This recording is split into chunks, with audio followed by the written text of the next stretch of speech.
We are in the middle of the biggest vaccination rollout in history.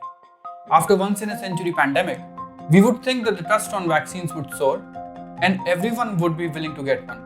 However, that doesn't seem to be the case. Let me talk to some of my friends and see what they think.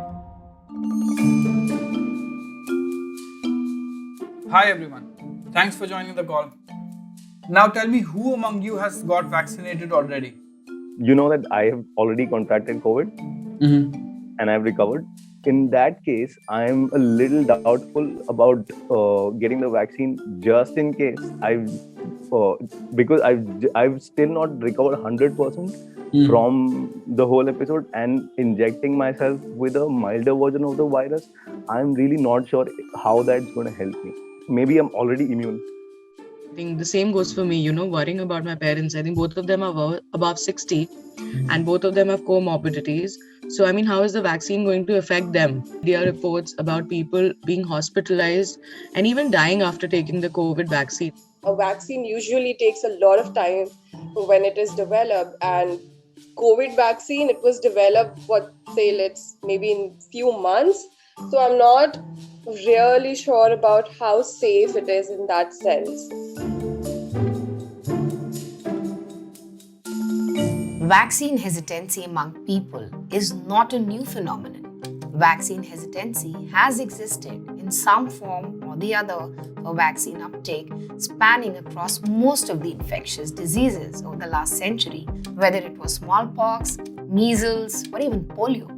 Moreover, the concept of vaccines itself is not a new one. The concept of vaccination has been evolving for a couple of centuries now. Vaccines work on the principle of introducing a preparation in the body that stimulates our own immune system against the pathogen, thus providing us with an acquired immunity against the disease. In fact, an elementary form of this process had existed for more than 100 years in India and China and was known as inoculation. Historically, one of the biggest killers in the world was smallpox, and we find accounts that in India, people were being inoculated against smallpox a few centuries before the vaccine was even conceptualized. The Indian inoculation technique involved dipping a sharp needle into a smallpox pustule and then puncturing the skin repeatedly in a small circle on the upper arm. In fact, diseases also had an impact on the folk culture. In many parts of North and East India, Shitla Mata, an incarnation of Durga, is still worshipped as the protector from disease. However, as science advanced, the first modern vaccine for smallpox was developed in England by Edward Jenner in 1796. He observed that people inoculated with cowpox scabs did not develop smallpox, but in fact got immunized in the process, thus developing protection from the disease.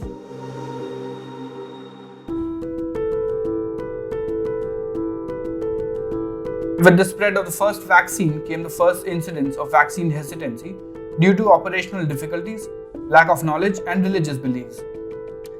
It would take almost another 2 centuries for the world to be vaccinated against smallpox, and it was only in 1980 that the World Health Assembly declared that smallpox was eradicated from the earth, all thanks to a vaccine.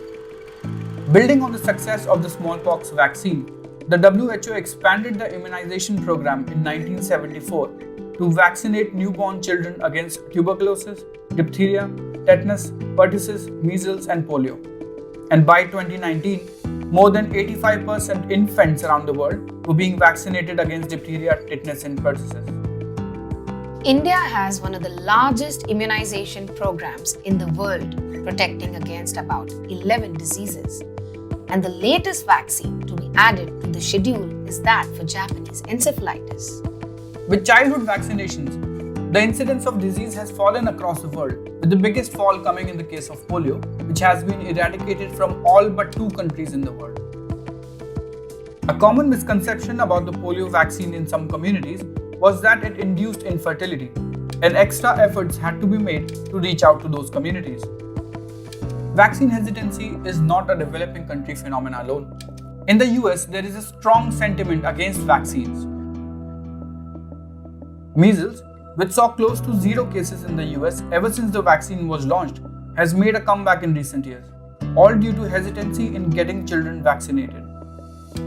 For the COVID vaccine, A recent survey in the US found that almost 40% are hesitant to get the vaccine, with 21% saying that they will not get the vaccine and are pretty certain that any information will not change their mind.